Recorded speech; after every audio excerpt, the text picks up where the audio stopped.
रामकृपाल जी, राम राम। जी राम राम।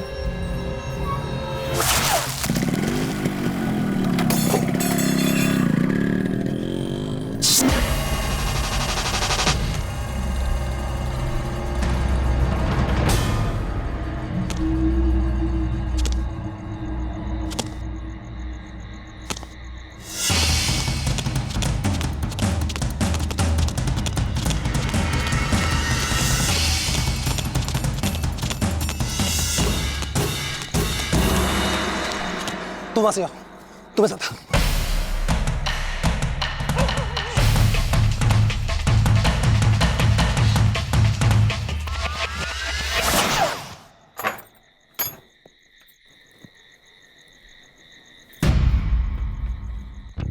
आपने किसी को यहां से भागते हुए देखा है?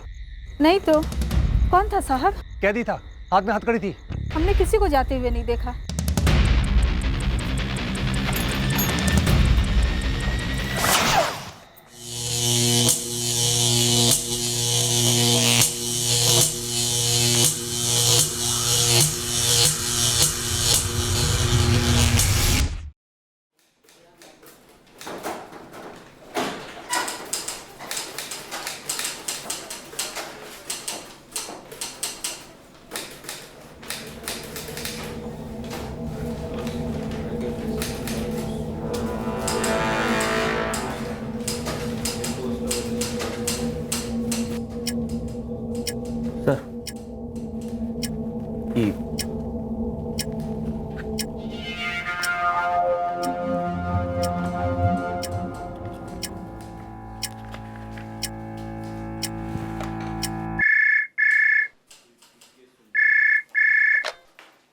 हाँ कपिल जी। रामकृपाल जी, ये देवी प्रसाद की एनए एप्लीकेशन पर कोई मूवमेंट ही नहीं हुई है। कपिल जी, फाइल हमारे टेबल पर आए तो तब तो कोई मूवमेंट होगी। फाइल तो हमने एक हफ्ते पहले ही अजय के यहाँ से भेज दी थी। कपिल जी, फाइल हमारे टेबल पे आती तो क्या ये हो सकता है कि काम नहीं होता? ये लड़का अजय जो है बड़ा ही लापरवाह होता जा रहा है। इसने फाइल यहाँ वहाँ कहीं रख दी होगी। रामकृपाल जी, केस अर्जेंट सा है। हम समझ गए कपिल जी, अभी उस अजय की क्लास लेते हैं।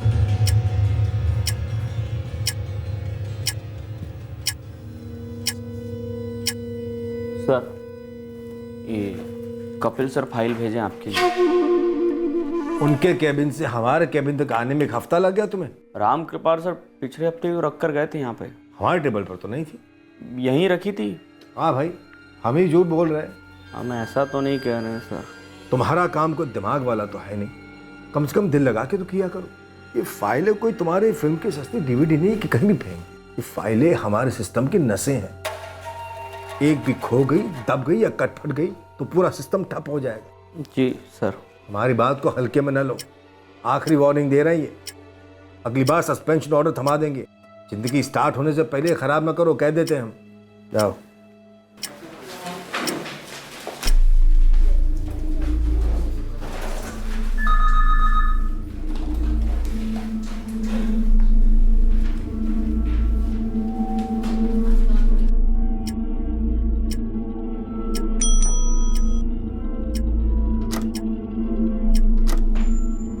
रामकृपाल जी, चलेंगे नहीं? कपिल जी, ये देवी प्रसाद जी की एनए एप्लीकेशन आज कंप्लीट करके ही घर जाऊंगा। आप चलिए, मैं ऑटो कर लूंगा। कल दोपहर तक भी मिल जाता तो चल जाता वैसे। अरे नहीं कपिल जी, हम वैसे भी एक हफ्ता लेट चल रहे हैं और समय से कीमती क्या चीज़ है? कुछ नहीं। सही कह रहे हैं आप। चलिए, मैं निकलता हूँ, मिलते हैं जल्दी। जी।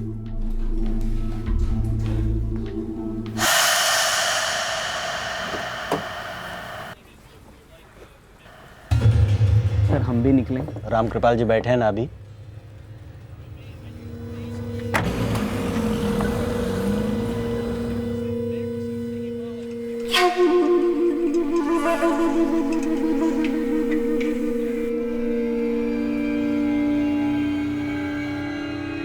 हम जा सकते हैं सर?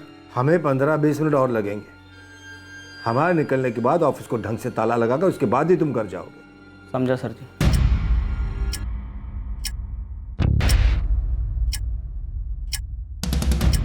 13 अक्टूबर को सरकारी दफ्तर में हुई हर घटना की तरफ हम बार बार लौटने वाले थे।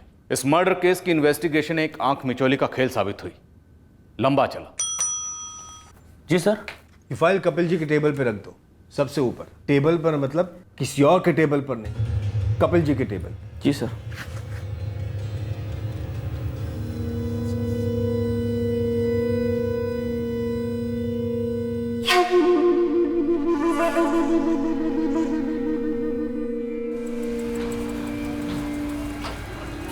जी सर प्रणाम। प्रणाम प्रणाम हरिप्रसाद। काम निपटा लिए? हाँ बस अभी अभी। अभी कहाँ हो? आसपास में हो तो थोड़ा रुक जाओ, साथ ही में चलते हैं। अरे हम तो घर भी पहुंच गए। आप काम में व्यस्त थे तो हमको लगा वक्त लगेगा, तो हम निकल आए। चलिए कोई बात नहीं, कल मिलते हैं। राम राम सर जी। राम राम।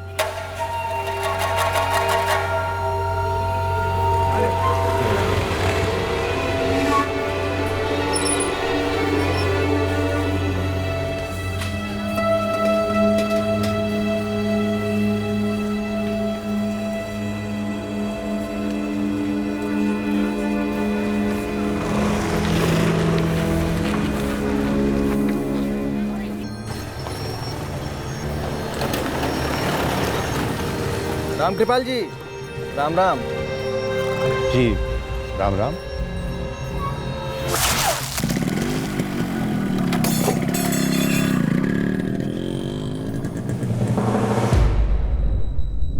खून? मम्मी सिविल हॉस्पिटल ले गए हैं पापा को। हम अभी निकल रहे हैं। क्या क्या कह रहे तू? कुछ पता नहीं अभी हमको, अस्पताल जाकर देखते हैं। आप लोग भी पहुंचिए। क्या हुआ मम्मी?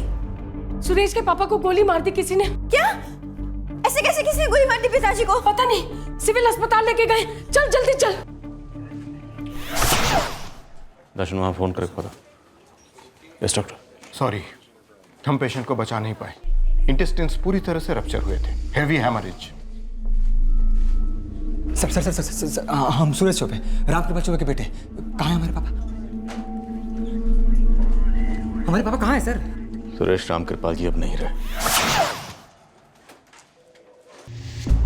साहब जी, हम अपना ठेला जमा रहे थे, अचानक हमारा चेहरे पे खून का छिट्टा आ गया। ये दो बाइक वाले जो थे, उनके चेहरे देखे थे तुमने? नहीं साहब जी, हम तो अपना मटका में तीखा पानी बना रहे थे, उधर तो नजरे नहीं गया। वो बाइक वाले उस तरफ से निकल गए और उस मोड़ से मुड़ गए। आपने उन दोनों को देखा? एक झलक के लिए दोनों दिख गए। हम हमारा दुकान बंद ही कर रहे थे तो देखा दोनों रामकृपाल जी के पास आए, कुछ बातें हुई, पर वो पता नहीं चला कि क्या बातें हुई। गोली की आवाज ही सुनी आपने? नहीं साहब जी, कोनो आवाज़ नहीं आया। साहब रजिस्टर ऑफिस के बाहर के चाय वाले महेश को रोक के रखा है। हमने कुछ नहीं देखा मालिक, बस इतना सुनाई दिया कि रामकृपाल जी पे गोली चल गई। रामकृपाल चौबे जी को भी ऑफिस से निकलते हुए नहीं देखा तुमने? बिल्कुल देखा था मालिक। रामकृपाल जी तनिक लेट निकले थे, तब तक दफ्तर के सारे लोग जा चुके थे। अच्छा, ऐसा कोई जो ऑफिस के बाहर मंडरा रहा हो, उन पर नजर रख रहा हो और उनके ऑफिस से बाहर निकलते ही उनका पीछा किया हो, ऐसा कोई देखा तुमने? ऐसा किसी को नहीं देखे हम मालिक। सुरेश बोल काहे नहीं रहा है? ऑपरेशन हो गया ना? ठीक है ना तुम्हारे पापा? सुरेश कुछ बोलो ना, पापा ठीक है ना? बोल सुरेश। मम्मी, ब्लीडिंग बहुत हो गया था। डॉक्टर ने बहुत कोशिश की मम्मी,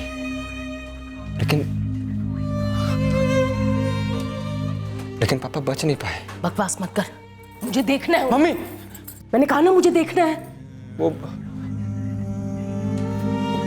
बॉडी को पोस्टमार्टम के लिए लेकर गए। बॉडी मत बोल, पापा हैं वो तुम्हारे। पापा नहीं रहे।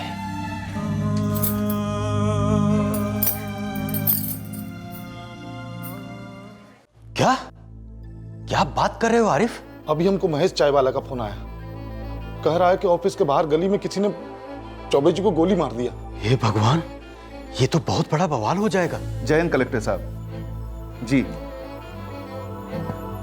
हाँ सुना मैंने। खेद है कि रामकृपाल चौबे जी बच नहीं पाए।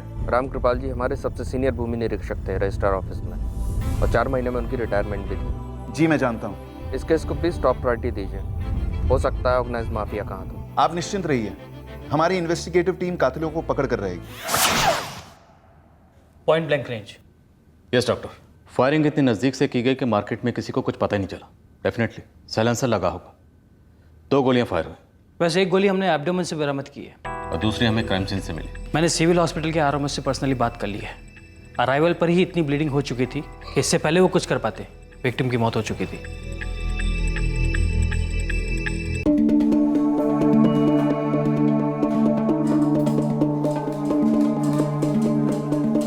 काफी ईमानदार आदमी माना जाता था ये रामकृपाल चौबे। कलेक्टर साहब ने खुद लैंड माफिया की तरफ इशारा किया है। उन्होंने मुझे 2 बार फोन भी किया फॉलोअप के लिए। 2 लोग थे सर बाइक पर। एक ने हेलमेट पहना हुआ था और दूसरे ने गमछे से अपना मुंह ढका हुआ। पक्का सर 99% रामकृपाल जी के नाम की सुपारी निकाली गई हो। सुपारी सुपारी है चौधरी, पर मुझे इस कांड का पनवारी चाहिए। जब तक मास्टरमाइंड हाथ नहीं लगता कोई सांस नहीं लेगा। सर हमारी मम्मी रात भर सो नहीं पाई है, रो रो कर हालत खस्ता है सर। हमें से किसी को समझ ही नहीं आ रहा है कि हमारे पापा के साथ कुछ ऐसे। रजिस्ट्रेशन ऑफिस में रोज करोड़ों की जमीनों को सरकारी हरी झंडी या तो मिलती है या नहीं मिलती है। रामकृपाल जी को हाल ही में किसी ने कोई धमकी दी थी या पहले कभी? हमारे पापा दफ्तर की बातें घर पर डिस्कस नहीं करते थे, पर हाँ सर, हमारे पापा बहुत ही स्ट्रिक्ट आदमी थे, उसूलों के एकदम पक्के। उसूलों के पक्के लोग समीर के कच्चे लोगों के रास्ते का कांटा बनते हैं सुरेश। रामकृपाल जी ने कभी तुम्हारे साथ कोई डिस्कस किया होगा इस बारे में, या तुम्हारे सामने किया होगा? कभी नहीं। और तो और उनकी रिटायरमेंट सिर्फ 4 महीने ही दूर थी।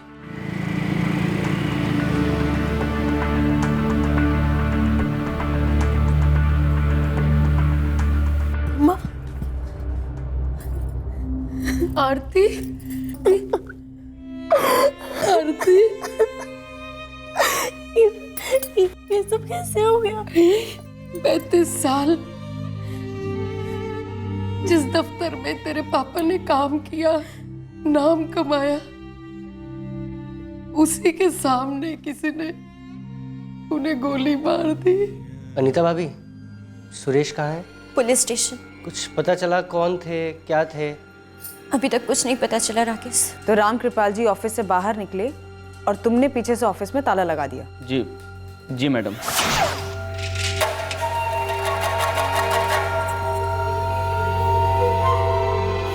दो लोग बाइक पे आए, उन्होंने तुम्हारे ऑफिस से 2 मिनट की दूरी पर चौबे जी को गोली मारी। उन लोगों को जाते हुए तो जरूर देखा होगा? नहीं देखा मैडम।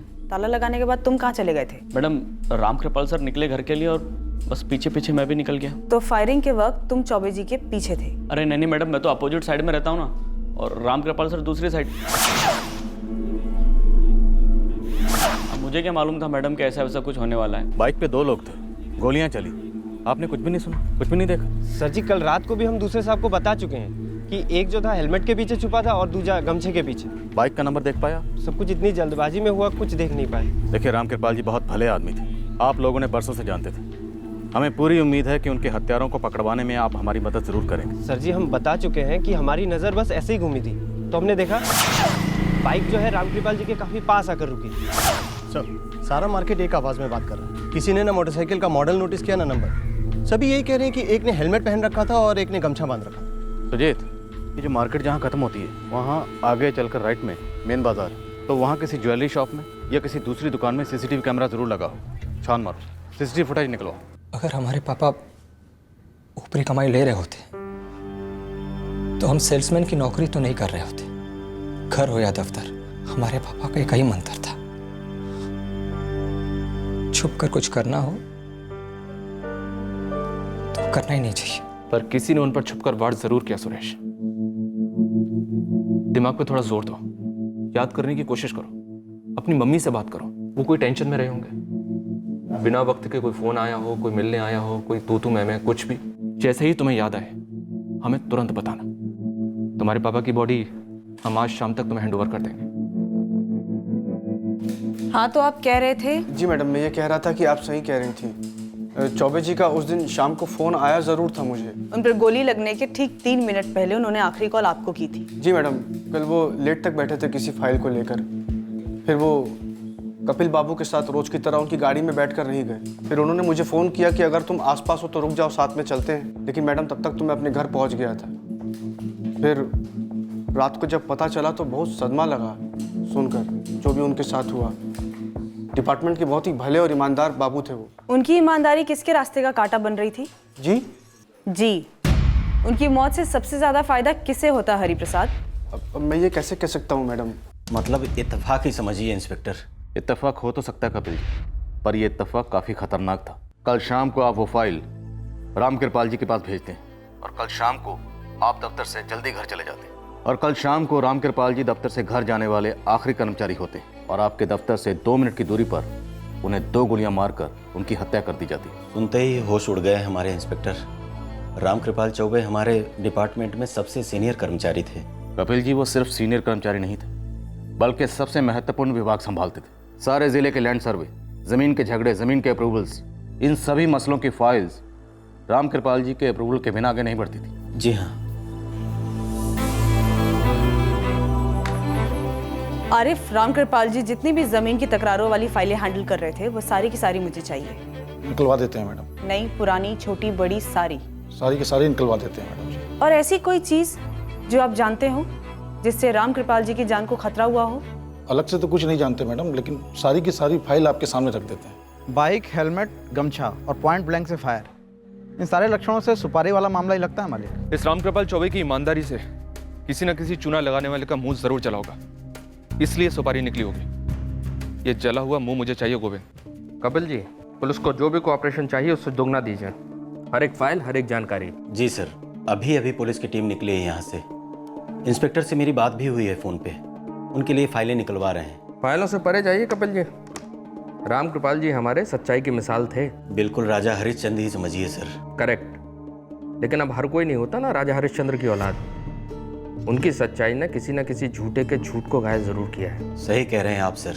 खुद से पता कीजिए, वो घायल फाइलों के पन्नों के बीच कहीं छुपा है या दफ्तर की दीवारों के बीच। कल विष्णु आया था क्या? आप तो जानते ही होंगे, सुबह रामकृपाल जी से मिलकर गया होगा। सही कह रहे हो, कल आया तो था। हमने कहा गुड मॉर्निंग आरिफ साहब। Good morning Vishnu ji. है रामकृपाल जी? तो रोजे रहते हैं, जाइए दोबारा कोशिश करके देख लीजिए। कौन है ये विष्णु खेरा? अपने बेगूसराय का ही है मैडम। रामकृपाल जी के चक्कर लगा रहा था, उसका कुछ काम था जो हो नहीं रहा था ना। कैसा काम? सर, रामकृपाल जी ऑफिस लेट कभी आए नहीं, लेकिन ऑफिस से लेट कभी गए भी नहीं, सिवाय उस दिन के। वैसे रोज ऑफिस से निकलते वक्त घर जाते समय सब रजिस्ट्रार बड़े बाबू कपिल अग्रवाल उनको लिफ्ट दिया करते थे। उस दिन कपिल अग्रवाल ने रामकृपाल जी को एक फाइल दी, वो भी काफ़ी लेट, जिसे पूरा करते करते रामकृपाल जी ऑफिस में लेट हो गए और अकेले ही घर के लिए निकले और शूटर्स को मौका मिल गया। क्या ये फाइल उन्हें जानबूझकर लेट दी गई थी ताकि शूटर्स को मौका मिले, या ये महज इत्तेफाक हो सकता है? सर, अगर रामकृपाल जी ऑफिस से लेट नहीं निकलते तो शायद ये शूट आउट होता ही नहीं। शूटर्स इतना बड़ा चांस क्यों लेंगे सर इत्तेफाक का वेट करने का? सर, एक नाम सामने आया, कोई विष्णु खेरा है जिसका काम ये रामकृपाल जी नहीं कर रहे थे। विष्णु खेड़ा? उठाओ इसे, ये हमारा पहला सस्पेक्ट है। हमारा खाता तो खुले, रजिस्ट्रार ऑफिस के हर कर्मचारी का फोन रिकॉर्ड निकलवा, स्कैन करो रामकृपाल जी का भी। सर, ये कोई अचानक से किया गया मर्डर नहीं है, बिना किसी अंदर वाले की मदद के इस मर्डर का होना नामुमकिन था। ये विष्णु खेरा वाला एंगल हमारा फर्स्ट लाइन ऑफ इन्वेस्टिगेशन बना। ऑफ कोर्स आगे चलकर और कई एंगल उभरे, पर एक बात तो तय है कि ये केस करप्शन से जुड़ा हुआ है। विक्टिम एक ईमानदार आदमी था जो एक ऐसे डिपार्टमेंट में इंपॉर्टेंट पोस्ट पर था जहां करप्शन के चांसेस काफी हाई होते हैं। पर रामकृपाल चौबे 4 महीने में रिटायर होने वाला था। एक ईमानदार आदमी जो 4 महीने में हट रहा था, उसे रास्ते से क्यों हटाया गया? कुछ चुभ रहा है। ये बात हमें भी चुभी और आगे चलकर और गहराई तक चुभी। कत्ल के दिन उस दफ्तर में जो भी हुआ वो किसी भी सूरत में डेली रूटीन तो थी नहीं, और रामकृपाल चौबे का दफ्तर से अकेले निकलना और देर से निकलना कोई इत्तेफाक तो था नहीं।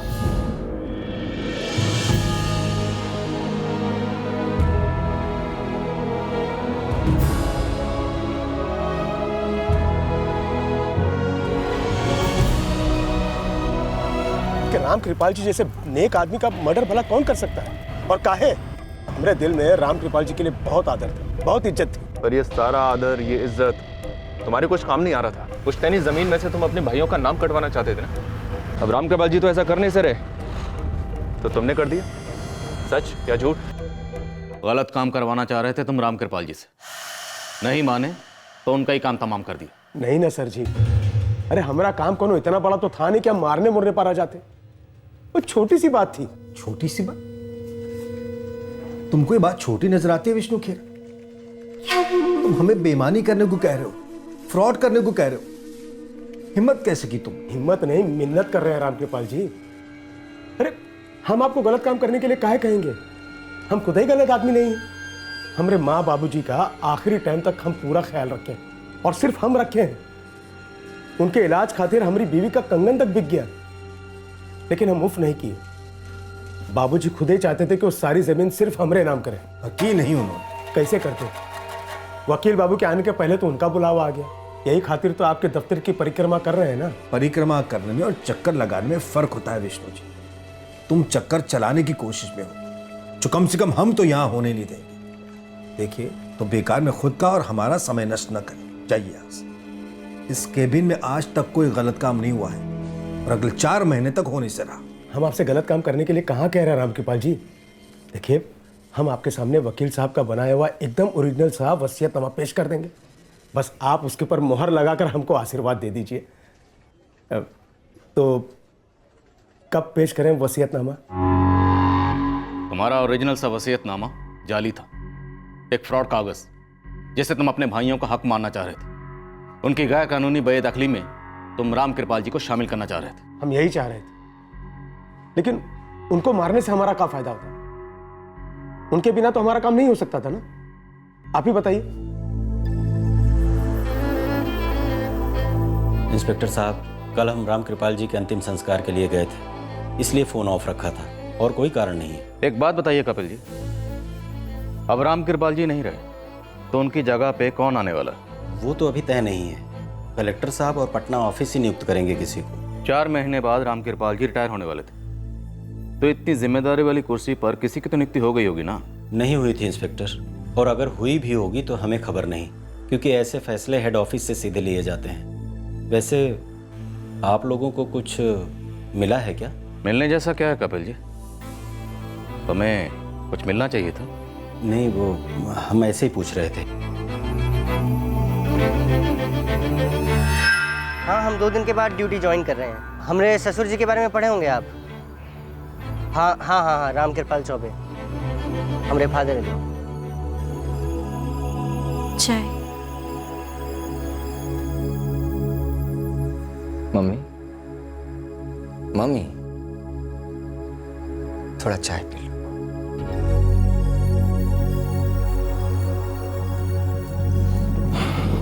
वर्षा, सर, फोन रिकॉर्ड्स तो सभी के खंगाले, पर कुछ भी अटपटा सामने नहीं आया, सिवाय इस हरी प्रसाद के। रामकृपाल की आखिरी बात इस हरी प्रसाद से ही हुई थी।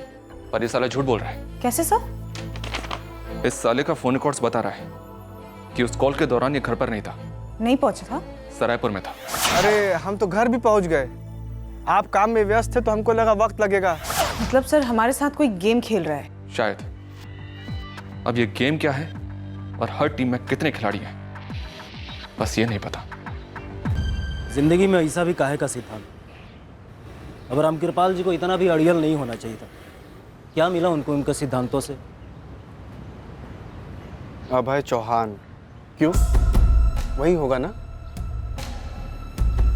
अरे भाई, हमको जैसे ही पता चला कि रामकृपाल जी पर फायर हुआ है तो हमारा सबसे पहला डाउट उस अभय चौहान पर ही गया।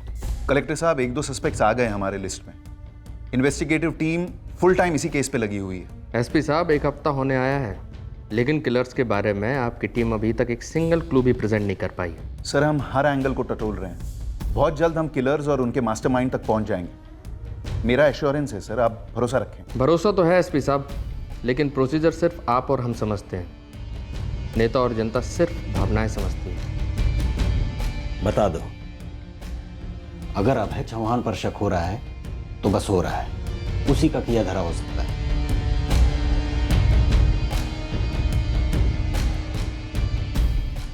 हाँ, वो रामकृपाल जी का जब फोन आया तब हम घर पहुंचे नहीं थे, पर ऑन द वे थे सर। हम केवल सुनी सुनाई बातों के आधार पर तुमसे सवाल नहीं कर रहे। हमने कहा ना सर, हम घर पहुंचने ही वाले थे। 1-1 सेकंड की बाल की खाल करने के बाद हमने तुम्हें यहाँ पे हाजिर किया है।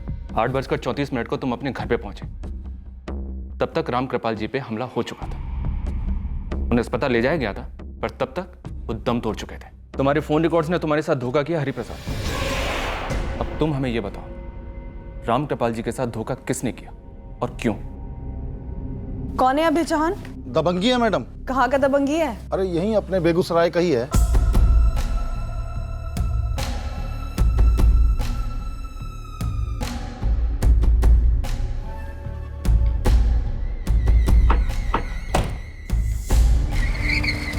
उसी के एक जमीन का मैटर राम कृपाल जी के पास आया था। बाकी का डिटेल आपको विनय गौर बताएगा मैडम। इस विनय गौर का नंबर दीजिए। पर हम एप्लीकेशन कैसे डाल सकते हैं? जब हम बोल दिए डाल दो मतलब डाल दो, इतना सोच विचार करने का जरूरत नहीं है, ठीक है? बाकी सब हम देख लेंगे। हाँ साहब, ये सच है कि उस वक्त हम घर से काफ़ी दूर थे जब राम कृपाल जी का फ़ोन आया। हरिप्रसाद, वो दोनों बाइक सवार कौन थे और उन दोनों को सुपारी किसने दी थी वो बताओ। ये सब आप क्या पूछ रहे हैं साहब? हमको इस सब के बारे में कुछ भी नहीं मालूम है। कुछ तो मालूम है तुम्हें, और जिस दिन हत्या हुई थी उस दिन भी तुम्हें कुछ ना कुछ तो जरूर मालूम था। बिल्कुल भी नहीं सर जी, हमें इतना मालूम था कि राम कृपाल जी लेट तक बैठने वाले हैं फाइल के साथ, और हमें ये भी मालूम था कि अगर वो लेट तक बैठेंगे तो हमको साथ में चलने के लिए कहेंगे शेयर ऑटो में। इसलिए जैसे ही अजय कैबिन के अंदर गया हम तुरंत वहां से निकल लिए। तुम साथ कैसे जाते? क्योंकि साथ में जाने का प्लान तो था ही नहीं। अगर तुम साथ में जाते तो तुम भी ठुक जाते। माफ कीजिएगा सर जी, बट आपका कैलकुलेशन एकदम गलत जा रहा है। हम वहां से इसलिए खिसक लिए क्योंकि हमको लगी थी तलब नशा करने की। अरे यार, राम कृपाल जी को भी अभी फोन करना था। जी सर प्रणाम। अगर हम राम कृपाल जी से कहते कि हम आधे रास्ते पर हैं तो वो कहते कि ऑटो घुमाकर वापस आ जाओ, साथ चलते हैं। अब तुम बात को घुमा रहे हो, सीधे सीधे बताओ ना यार। सर सीधा सा हिसाब ये है कि हमको करना था नशा, इसलिए हमने झूठ बोल दिया कि हम घर पहुंच गए हैं। कोई और दिन होता तो हम साथ चले भी जाते, लेकिन उस दिन हमारा दिमाग फ्राई हो चुका था काम और घर के टेंशन से। और साहब ऐसे वक्त में सिर्फ आदमी को नशा चाहिए होता है, ये ईमानदारी और नेकी का लेक्चर नहीं। नेकी और ईमानदारी बहुत खटकती है ना तुम्हें। साहब आप भी हमारी तरह सरकारी नौकर हैं, थ्योरी और प्रैक्टिकल का भेद समझते होंगे। इस वक्त मैं सिर्फ तुम्हारी बात कर रहा हूँ। हम राम कृपाल जी जैसे बिल्कुल नहीं, और होना भी नहीं चाहते। अरे ऐसा भी क्या नेकी कि आप अपने बच्चा लोग का सिफारिश नहीं कर सकते हैं? ईमानदारी के चक्कर में आप लोगों को चक्कर कटवाना ना तो समझदारी है और ना ही इंसानियत। भाई अगर आपके थोड़ा सा एडजस्टमेंट से किसी का काम हो रहा है तो इसमें हर्ज क्या है? राम कृपाल जी की वजह से ऑफिस में कई लोगों का बुरा होता था ना। मैंने सुना है कि वो ना तो खुद खाते थे और ना ही किसी को खाने देते थे। आप एकदम ठीक सुने साहब, खाना पीना एक अलग बात है, दुश्मनियां किसे मोल लेनी है? अभय चौहान के सामने आप झंडा गाड़ कर खड़े हो जाते हैं। मतलब क्या सोचा है कि डिपार्टमेंट का सब लोग जो है फौजी की तरह आपकी रक्षा करेगा? साहब एक बात मैं आपसे कह देता हूँ, वो ईमानदार थे, भले थे, वो सब अपनी जगह है। हमारे हिसाब से बहुत बड़े मूर्ख भी थे। दुनिया बदलने चले थे, दुनिया छोड़ चले। बस साहब इससे आगे हमको कुछ भी नहीं पता है, और हम ठहरे मामूली कलर का आदमी। हमको पता था मैडम, एक दिन ये अभय चौहान अपना असली रंग दिखाए। पता था तो किस दिन का इंतजार कर रहे थे हमें बताने के लिए? कोई स्पेशल इनविटेशन चाहिए था क्या? अरे मैडम हमें लगा आप खुद ही पहुंच जाएंगे अभय चौहान तक। एक नंबर का गुंडा है वो, ससुरा हमारी जमीन भी हड़पने की कोशिश कर रहा था वो।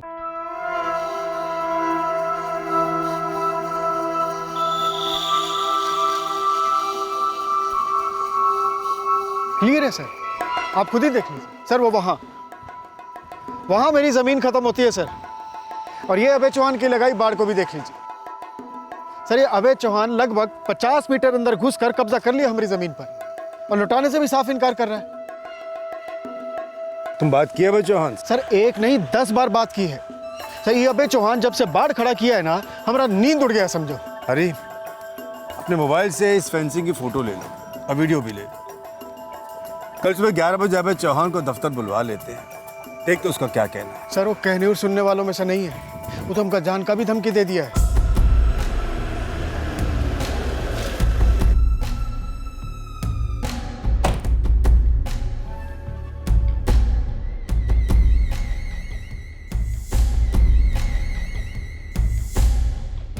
हमारी जमीन के फोटो आप हम ही को कहाँ दिखा रहे हैं? वो इसलिए क्योंकि विनय जी की जमीन में आपने 50 मीटर फेंसिंग लगवाई है, उसे पीछे ले लीजिए तुरंत। वो मेरी जमीन है, पूरे कागज है मेरे पास उसके। भू निरीक्षक जी, हम हमारी ज़मीन का सौदा कर चुके हैं। अब वो ज़मीन एक बिल्डर की है, तो हमारी लगाई हुई बाड़ अब पीछे तो हटेगी नहीं। और इस दफ्तर में कोई गैर कानूनी रजिस्ट्री तो होगी नहीं। अब बिल्डर के साथ आपकी जो डील है वो गैर कानूनी करार दी जाएगी। बिल्कुल रामकृपाल जी, हमारी जमीन इनकी कैसे हो सकती है? इज्जत से मांगी थी, अच्छी कीमत ऑफर की थी, तुमने हमारे ऑफर को ठुकराया। विनय, हमको बेचनी ही नहीं है तो ठुकराने की बात कहां से आई? अरे हमारी मर्जी है भाई। अरे तुम्हारी मर्जी गई तेल लेने, हमारी मर्जी है हम तो का उसी जमीन में जिंदा गाड़ दे। विनय गौर, रामकृपाल जी नोट कीजिए, आपके दफ्तर में बैठ के ये गुंडा हमका जान का धमकी दे रहा है। विनय जी, अभय जी, आप लोग एक मिनट हमारी बात शांति से सुनो। देखिए अभय जी, मैंने विनय जी के सारे कागजात देखे हैं। वो 50 मीटर जमीन इनकी है जिस पर आपने गैर कानूनी कब्जा किया हुआ है। वहां से फेंसिंग आप तुरंत पीछे ले लीजिए, उसके बाद आप जो सौदा करना चाहते कर सकते हैं। ये हमारा फुल और फाइनल फैसला है, इसमें बहस की कोई गुंजाइश नहीं।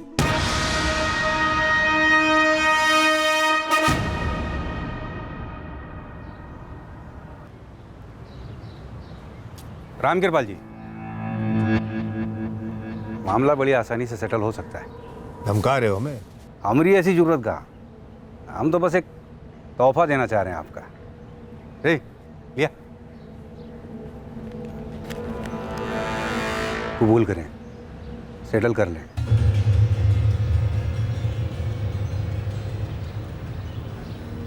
अभय चौहान जी, हमें घूस ऑफर करने से पहले कम से कम एक बार इस महेश चाय वाले से पूछ तो लेते कि हम किस टाइप के आदमी हैं। हर टाइप के आदमी की एक कीमत होती है सर। ये रकम इतनी बड़ी है कि आपको तो क्या, कलेक्टर साहब को भी कभी ऑफर नहीं हुई होगी। ले लीजिए, ले लीजिए। रिटायरमेंट के बाद पूरी दुनिया की सैर कराइए, बिजनेस क्लास। पूरी रिटायरमेंट बैठ के ऐश कीजिए, फर्स्ट क्लास।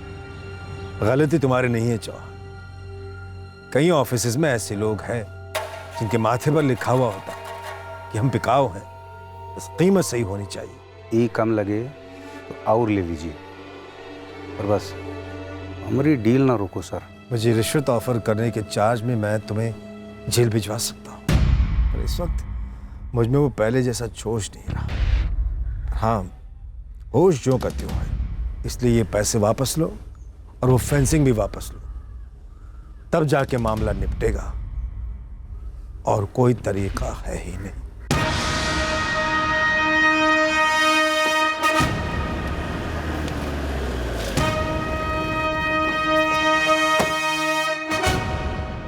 प्रणाम सब इंस्पेक्टर साहब। जिन दो लोग को तुम भेजे थे रामकृपाल जी की हत्या करने, उनका नाम, नंबर और पता चाहिए हमको। वाह, इसे कहते हैं डायरेक्ट मुद्दे पे आना। मतलब सामने वाले को बात घुमाने उमाने का टाइम ही ना दो। ये जो तेरी दबंगई और गुंडई है ना, इसे तो हम 2 ही मिनट में उतार देंगे। ऐसा होता तो पूरे जिला का हर दूसरा बच्चा हम जैसा बनने का सपना ना देखता। छोड़िए उस बात को। मुद्दा है रामकृपाल जी का कत्ल।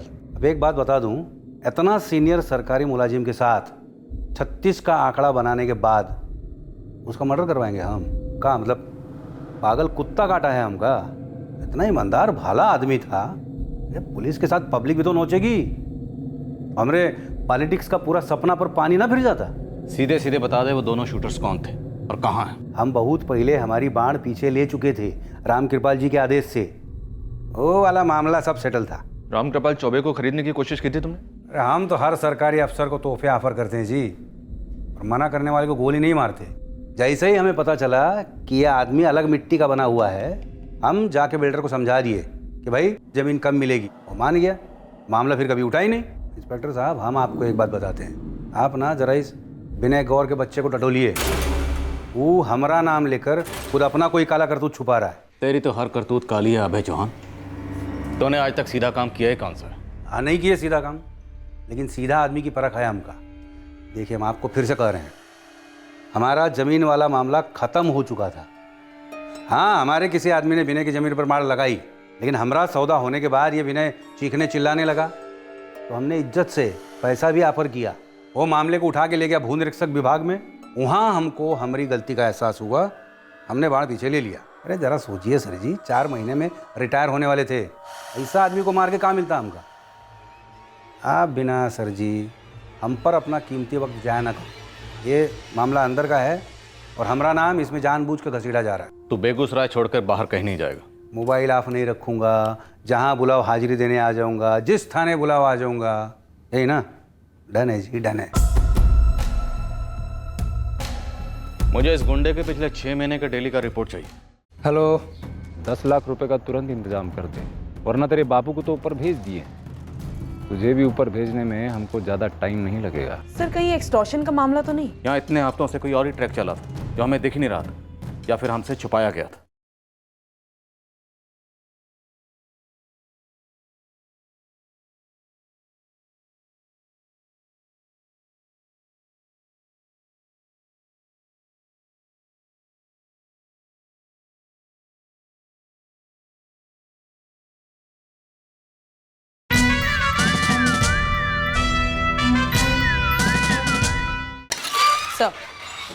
सर इस विशु खेड़ा और उस हरि प्रसाद दोनों के एंगल से कुछ भी सामने नहीं आ रहा है। दोनों के फोन रिकॉर्ड स्कैन्ड है और दोनों इस वक्त सर्विलेंस पर हैं। सर मुझे ऐसा लग रहा है कि हम इस अभय चौहान वाले मोर्चे से खाली हाथ ही लौटेंगे। हमारे हाथ तो पिछले कई दिनों से खाली।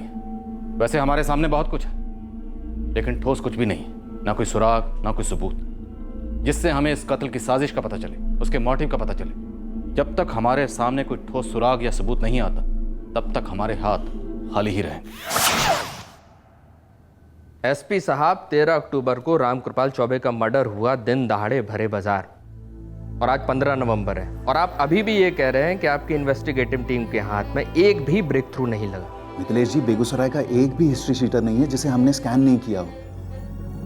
आउट ऑफ डिस्ट्रिक्ट चेकिंग भी चल रही है। यही सब बातें आप मुझे 2 हफ्ते पहले भी बोल चुके हैं, लेकिन फैक्ट ये है कि आपके हाथ में है एक बिग जीरो। सीरियसली बताइए एसपी साहब, क्या आप चाहते हैं इस केस के लिए मैं CBCID के लिए पिटीशन फाइल करूं या डायरेक्टली CBI इंक्वायरी रखूं?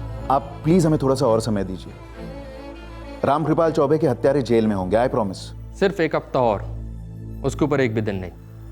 कलेक्टर साहब केस ट्रांसफर करने की अर्जी देने की बात कर रहे हैं, क्या कहूं? नो सर, सर केस पेचीदा है, टाइम तो लगेगा ही। हमारे पास अगर एक भी ठोस हेडवे होता ना तो मैं डंके की चोट पे और टाइम मांगता चौधरी। हेडवे होगा सर, जरूर होगा। हमारे पास 1 हफ्ता है, सिर्फ 7 दिन। मास्टरमाइंड, मोटिव, इस सब को फिलहाल साइड में रखते हैं, फोकस करते हैं उन 2 बाइक सवार शूटर्स पर। वो शाम को फिर से स्टडी करते हैं सर, तब ये साफ दिखेगा कि ये सारा बिल्टअप सिर्फ इसे कत्ल के लिए किया गया है। लेकिन राहुल, फिर भी हम ये साबित नहीं कर सकते कि कत्ल के दिन ऑफिस की रूटीन को जानबूझ के तोड़ा गया था, और ना ही हमारे पास ऐसा कोई सबूत है जिससे हम ये साबित कर पाए कि रामकृपाल जी को कपिल अग्रवाल के साथ घर जाने से रोका गया था लास्ट मिनट पे फाइल भेजकर। सर मैंने रामकृपाल की करंट फाइल में से हर फाइल को 2-2 बार खंगाला। इस विष्णु खेरा और अभय चौहान के अलावा और कोई लाल झंडी नजर नहीं आती। मतलब जो फाइलें हमें दी गई उनमें से कुछ नहीं मिला? किसी भी फाइल में। क्या कहा तुमने? जो फाइलें हमें दी गई, तो क्या हमें सारी फाइलें दी गई या कुछ चुनिंदा फाइलें दी गई? क्योंकि ये विष्णु खेरा और अभय चौहान ये हमें किसी फाइल से नहीं मिले, और इन दोनों की अनबन हमारे सामने लाई गई। तो क्या ये दोनों लीड्स थे या मिसलीड, ताकि हम गोल गोल घूमते रहें और गुमराह होते रहें और असली कातिल को बचने का मौका मिल जाए।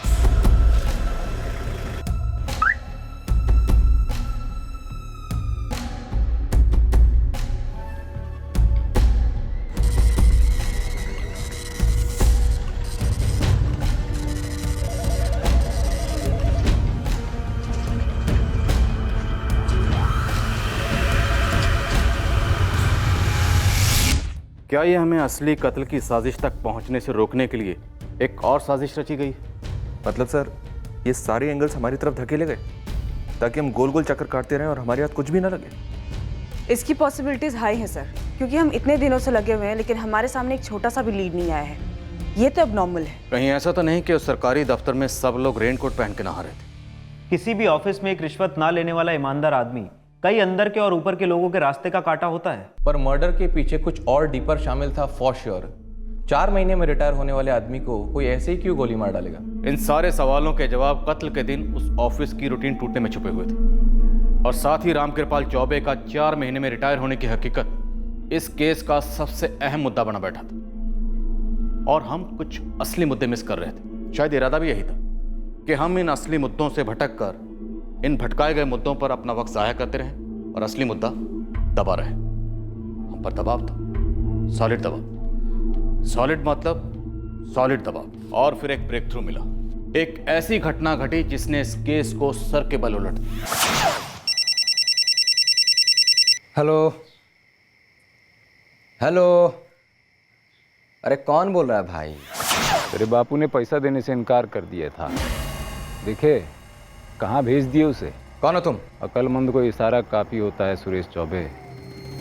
देख 10 लाख रुपए का तुरंत इंतजाम कर दे, वरना तेरे बापू को तो ऊपर भेज दिए, तुझे भी ऊपर भेजने में हमको ज़्यादा टाइम नहीं लगेगा। अबे ओ, हिम्मत है तो अपना नाम बता। जब तेरा नामो निशान ही नहीं रहेगा तो हमारा नाम जान के का उखाड़ लेगा बे?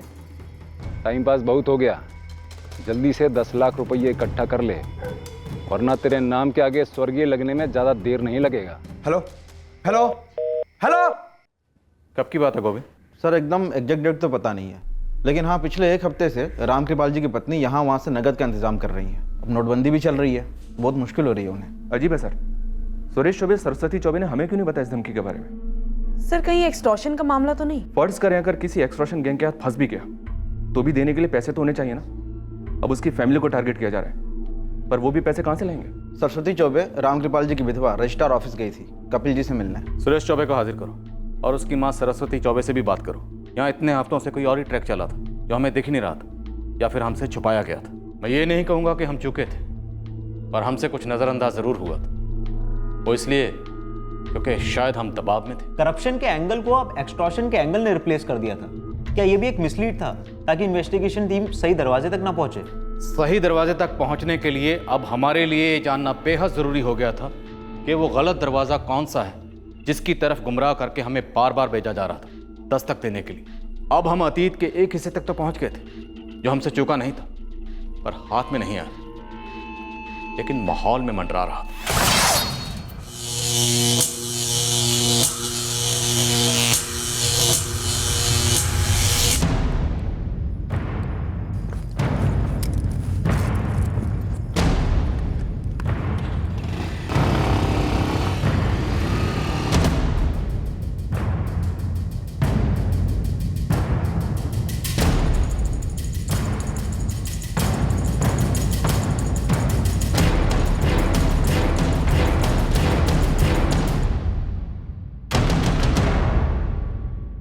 क्या जो नजर आ रहा था वही हकीकत थी, या फिर इस कत्ल के पीछे कोई और ही कहानी छिपी थी? भू विभाग के एक बेहद ईमानदार भूमि निरीक्षक रामकृपाल चौबे की रिटायरमेंट के 4 महीने पहले उनका मर्डर कर दिया गया। उसके पूरे 1 महीने के बाद उनके बेटे को एक धमकी भरा फोन आया था। क्या यह पुलिस के लिए एक ठोस लीड थी या फिर एक शातिर चाल उन्हें गुमराह करने की? कल रात के एपिसोड में हम आपको दिखाएंगे इस केस का दूसरा और आखिरी भाग।